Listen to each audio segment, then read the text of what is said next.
জীবনে কোনোদিন ভাবিনি যে পশ্চিমবাংলা মণিপুরের মতো চারিদিকে আগুন জ্বলবে, কারো দোকান ভাঙছে, কারো বাড়ি ভাঙছে, রাস্তাঘাটে আগুন জ্বালাচ্ছে। আমি ভাবতে পারিনি যে পশ্চিমবাংলাতেও কোনোদিন এরকম দেখতে হবে। আমরা উদাহরণ দিতাম, আমরা স্লোগান দিতাম, আমার মাটি আমার মা, ইউপি বিহার হবে না, মণিপুর হবে না, গুজরাট হবে না। কিন্তু দেখলাম যে আমাদের বাংলাতেও এরকম মানসিকতার কিছু মানুষ আছে যারা পরিবর্তন পরিবর্তন চাই বলে লাফালো, কিন্তু সত্যি তারা কি পরিবর্তনটা আনছে। কিছুক্ষণ আগে কলকাতা ধর্মতলায় হগ মার্কেট, মানে নিউ মার্কেটের লাগোয়া যে মার্কেট, সেই মার্কেটে দাঁড়িয়ে থেকে ডিজে বাজিয়ে পুলিশ, কেন্দ্রীয় বাহিনী দাঁড়িয়ে থেকে সমস্ত দোকান বুল্ডোজার চলছে। তার আগে দেখেছেন রেজাল্ট বেরোনোর আগে থেকে শুরু করে এখনো পর্যন্ত যে তাণ্ডব লীলা চলছে, বিভিন্ন এখনো পর্যন্ত যা তাণ্ডব হয়েছে সেগুলো বেসিক্যালি মুসলিমদের উপর তুলনামূলক কম হয়েছে, কিন্তু বেশিরভাগ হয়েছে হিন্দুদের উপর। এরা হিন্দু হিন্দু ভাই ভাই বলছিল, কিন্তু হিন্দুদের উপর সবচেয়ে বেশি টর্চার মারধর হয়েছে। কালকে দেখেছি বিভিন্ন প্রার্থীকে যেমন মারধর করা হয়েছে, মমতা ব্যানার্জিকেও রীতিমতো ধাক্কা দেওয়া হয়েছে, কয়েকজন কাউন্সিলর বা কয়েকজন প্রার্থীকে রীতিমতো জামা কাপড় খুলে অর্ধ উলঙ্গ করে তাদেরকে মারা হয়েছে। আমি জানি না যে ব্যক্তিগতভাবে যে লোকগুলো মারছে তারা কারা। না, তারা কিন্তু কোনো বিজেপি প্রার্থী নয় বা কোনো বিজেপির উচ্চপদস্থ কোনো নেতা নয়।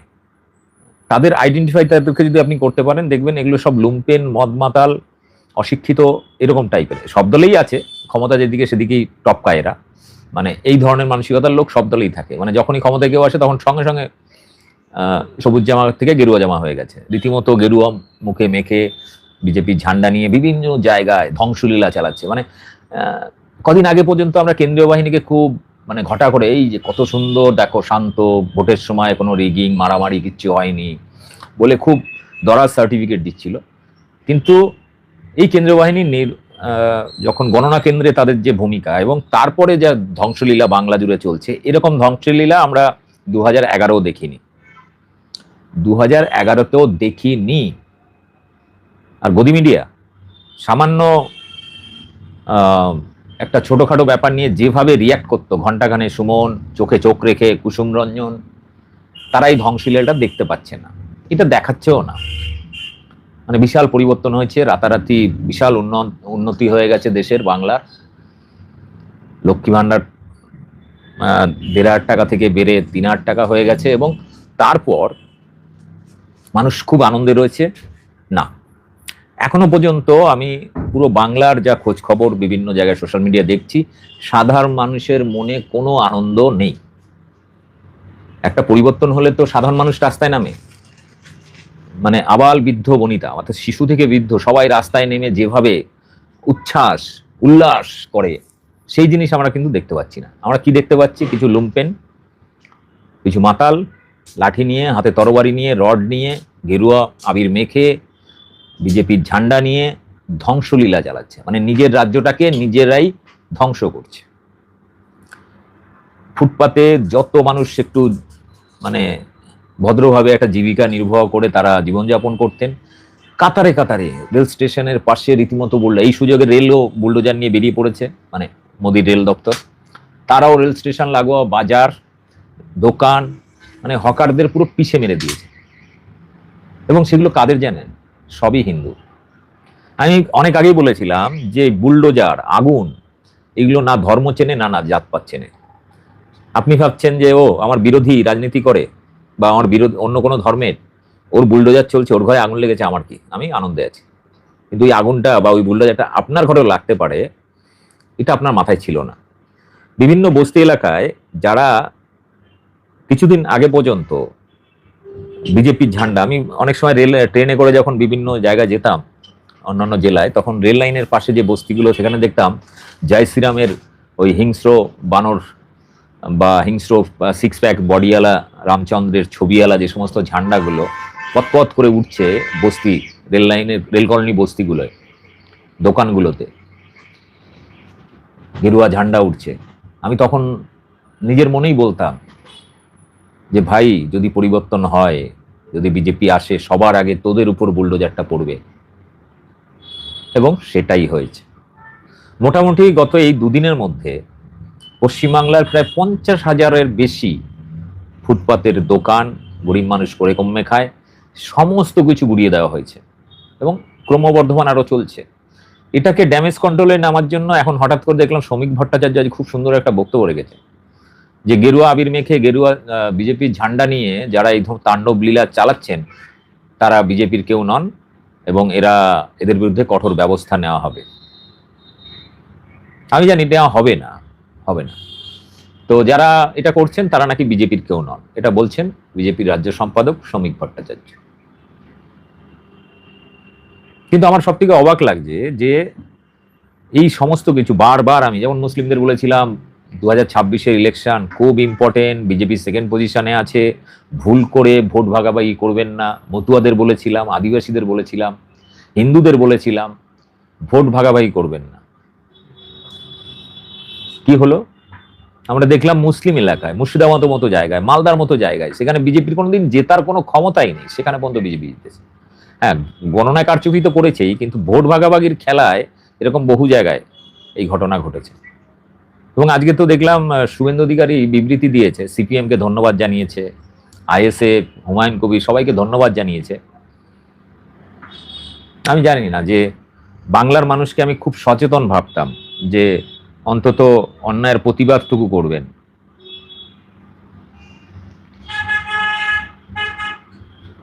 তবে হ্যাঁ, এটা আমি জানি, তো আমি আপনাদের কাছে ক্ষমা চাইছি, আমি হেরে গেছি, সিরিয়াসলি আমি হেরে গেছি, বাংলাকে আমরা বাঁচাতে পারিনি। যে ধ্বংসলীলা চলছে, আপনারা দেখেছেন ভারতবর্ষের কোথাও বিজেপি ক্ষমতায় আসার পর এরকম ধ্বংসলীলা হতে দেখেছেন কোথাও? এরপরে কি হবে জানেন? আমি আগের দিনও বলেছি, এরপরে দেখবেন আপনার পাড়ার যে বিহারি ছাতু বিক্রেতা কিংবা চায়ের দোকান, তারা আপনার উপরে ছড়ি ঘোরাবে, আপনি নিজ ভূমে পরবাসী হয়ে যাবেন। যে বাংলাকে সিটি অফ জয়, যে বাংলাকে কলকাতাকে সিটি অফ জয়, বা যে কলকাতায় সারা রাত ছেলে মেয়ে উভয় নিশ্চিন্তে ঘুরে বেড়াতে পারত, সেটা আতঙ্কের শহর হয়ে গেছে আজ। চারিদিকে যখন আগুন জ্বলছে, বুলডোজার চলছে, তখন ভাবছি এটা উত্তরপ্রদেশ, এটা মণিপুর, না এটা দিল্লি, না বিহার, এটা কোন রাজ্য? আমাদের বাংলা তো এরকম ছিল না। আমি বলছি তো, 2011 সালে যখন তৃণমূল ক্ষমতা আসে তখনও পর্যন্ত এত ধ্বংসলীলা হয়নি। হ্যাঁ, কিছু কিছু আঞ্চলিক পার্টি অফিস ছোটখাটো দখল হয়েছে ঠিকই, কিন্তু এতটা পরিমাণে আমি দেখিনি, এতটা পরিমাণে দেখিনি।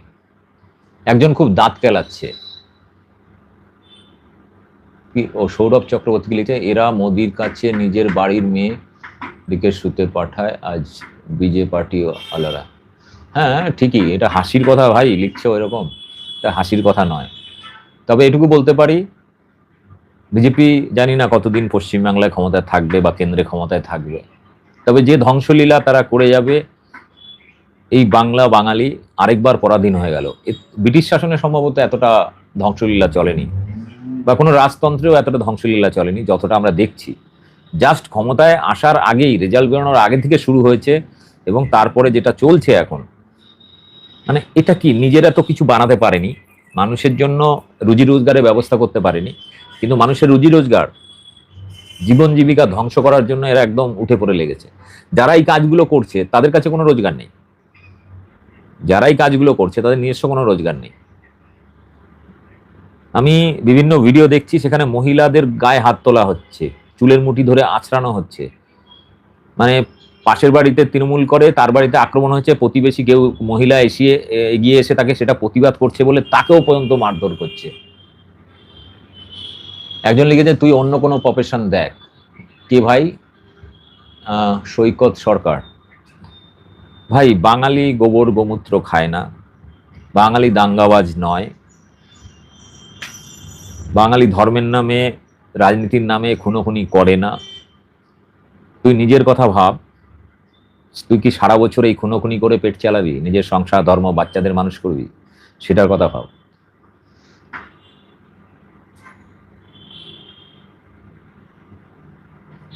যাই হোক, জাস্ট কয়েকটা কথা, সেটা হচ্ছে হেরে গেছি আমরা। আমরা কিছু সচেতন মানুষ চেষ্টা করেছিলাম মানুষকে বোঝানোর, আমরা হেরে গেছি। কিন্তু এই জয়টা আপনি যদি ধরেন, হিসাব করে দেখেন, এই জয়টা কিন্তু হয়নি, বরং জোর করে এক প্রকার দখল করা হয়েছে। আপনাদের আমি সুপ্রিম কোর্টে জয়মাল্য বাগচি বিচারপতি, তিনি বলেছিলেন যত পার্সেন্ট ভোট কাটা হয়েছে তার থেকে কম পার্সেন্টেজে মার্জিনে যদি কেউ জেতে, মানে বিজেপি জেতে, তাহলে সেটাকে জয় মানা হবে না। অর্থাৎ 90 লাখ কেটে কুটে 27 লাখ, 27 লাখের বেশি মার্জিন প্রয়োজন। বিজেপি কত পার্সেন্ট ভোটে জিতেছে জানেন? 12 থেকে 13 লক্ষ ভোটে মাত্র। বিজেপি 45%, তৃণমূল 41%, মাত্র 4%-এর হেরফের, তাতেই এত লাফালাফি, সেটাও আবার চুরি করে, গণনা কেন্দ্রে চুরি করে। একটা কেন্দ্রে 4 রাউন্ড 5 রাউন্ডের পরে তৃণমূল এজেন্টদের মেরে ধরে বের করে দেওয়া হয়েছে, তারপর নিজের ইচ্ছা মতো যা ইচ্ছে সংখ্যা বসিয়ে।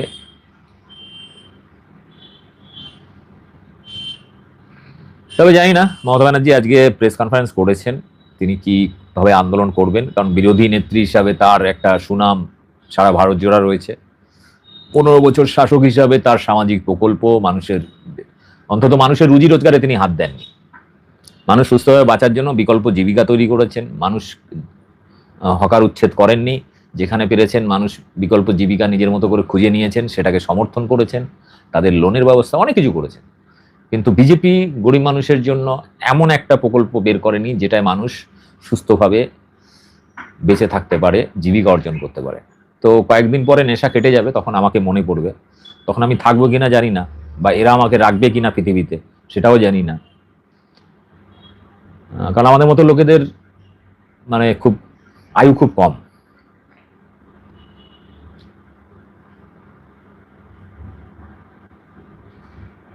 তো যাই হোক, একটা অনুরোধ, বাংলাকে আর যাই হোক মণিপুর, উত্তরপ্রদেশ, বিহার বানাতে যাবেন না। বাঙালি জাতির যে ইতিহাস, ভারতবর্ষে কোনো জাতির সেই ইতিহাস নেই। বাঙালি জাতির যে গৌরব, মনীষী, বিপ্লবী, কোনো জাতির নেই। এই বিজেপি আরএসএস এরা ব্রিটিশদের দালাল ছিল। এই বিজেপি আরএসএস এর যারা ফাইন্যান্সার, গুজরাটি মারোয়াড়ি ব্যবসায়ীরা, দেশভাগের সময় তারাই পশ্চিমবাংলার 80 থেকে 90% ব্যবসা দখল করেছিল। এবার রাজনীতিটা বাঙালির হাতে ছিল, সেটাও এবার দখল করলো। জানি না এর পরিণতি কি হবে, পশ্চিমবাংলা বাংলা থাকবে, না এটা বিহার, উত্তরপ্রদেশ বা মণিপুর সত্যি সত্যি বানিয়ে ফেলবে, আমি জানি না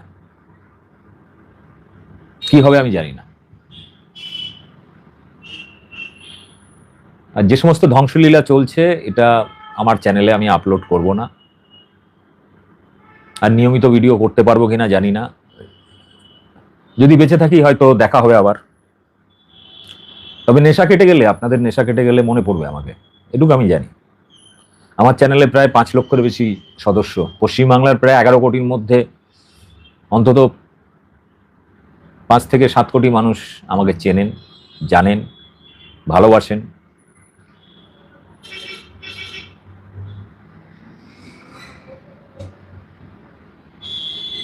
জানি না এই লড়াইয়ে জেতা যাবে কিনা, কারণ যেখানে রাষ্ট্রযন্ত্রের বিচার ব্যবস্থা, পুলিশ মিলিটারি থেকে শুরু করে সমস্ত কিছু একটি রাজনৈতিক দল পুরোটাই নিজেদের কন্ট্রোলে নিয়ে নিয়েছে, সেখানে আপনি আমি ইন্ডিভিজুয়াল মানুষ কতক্ষণ প্রতিবাদ করে থাকতে পারবো আমি জানি না। অনেকেই দেখলাম জামা পাল্টে গেরুয়া জামা পরে নিয়েছে,